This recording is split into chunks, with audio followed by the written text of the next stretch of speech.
First question, Justin. How did you get started in mixed martial arts? It was my dad.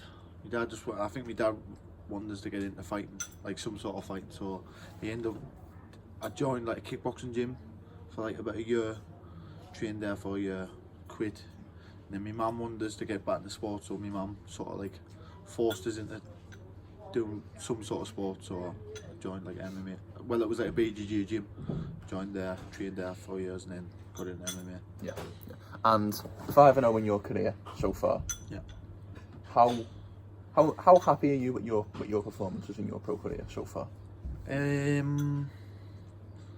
Yeah, half and half. Like I would say, I wasn't really happy with me debut, so I think I went in there and underestimated like my opponent a little bit, and it ended up being like a much harder fight than I expected. Yeah.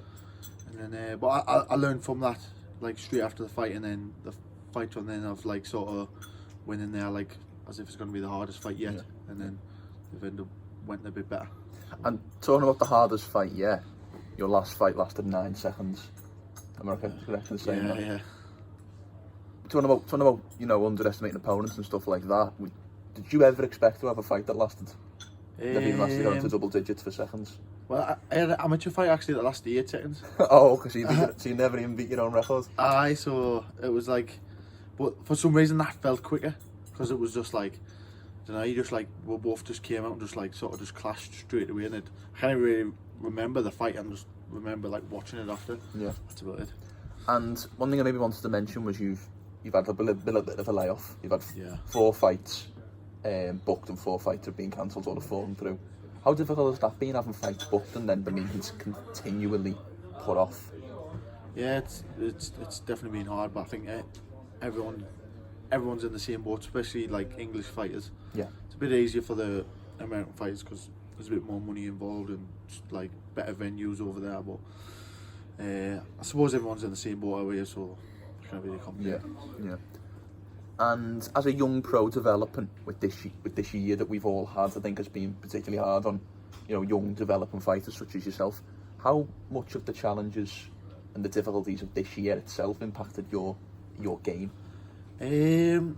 Not much really. It doesn't really. I've still been training like every day, just as normal, like twice a day every day. So, like that's the only positive I can take from it, that I've constantly been getting better.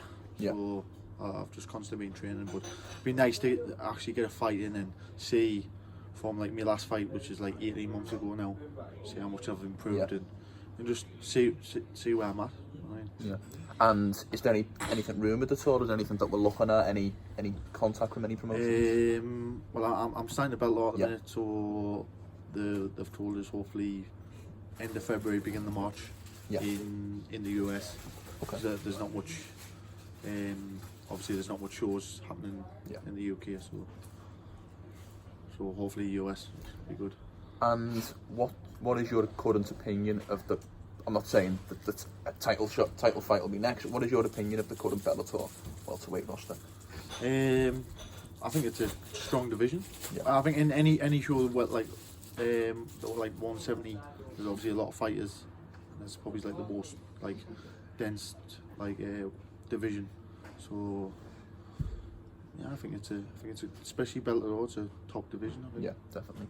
And we're sat here now in Four Corner Combat Gym in Liverpool. Yeah. Talk to me about the training that you get here with some of the notable names that train out of this gym. Other trainers, like, it's been unbelievable. Like I love training here, to be honest, and that's why I could, like, I'm from Sunderland, and I've still got a girlfriend back home, and I could just be staying there and training, but I like it down here. It's good training. Feels like it suits me, so I like being here. Yeah, definitely. And obviously you said you had an 18-month layoff, you haven't fought in 2020. New year now, we're in January 2021. What are the goals for this year and maybe, let's say, the next 12 to 18 months? What do you want to accomplish in your career?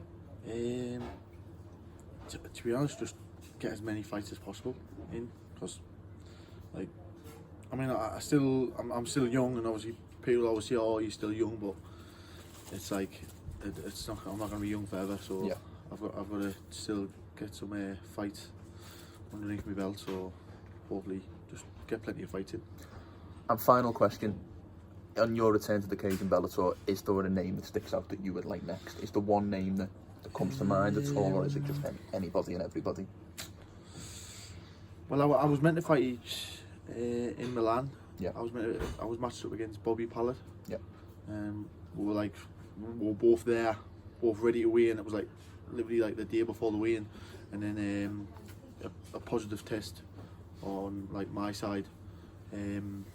Like we got the fight pulled, so the fight didn't happen. So, and that was the second time actually, because early on the year it was booked for May, and then obviously the coronavirus stopped everything, so the show got cancelled then, and then a positive test cancelled the second one. So hopefully third time lucky we can get the fight sorted. That's the fight you want next? Yeah, definitely. Yeah, superb.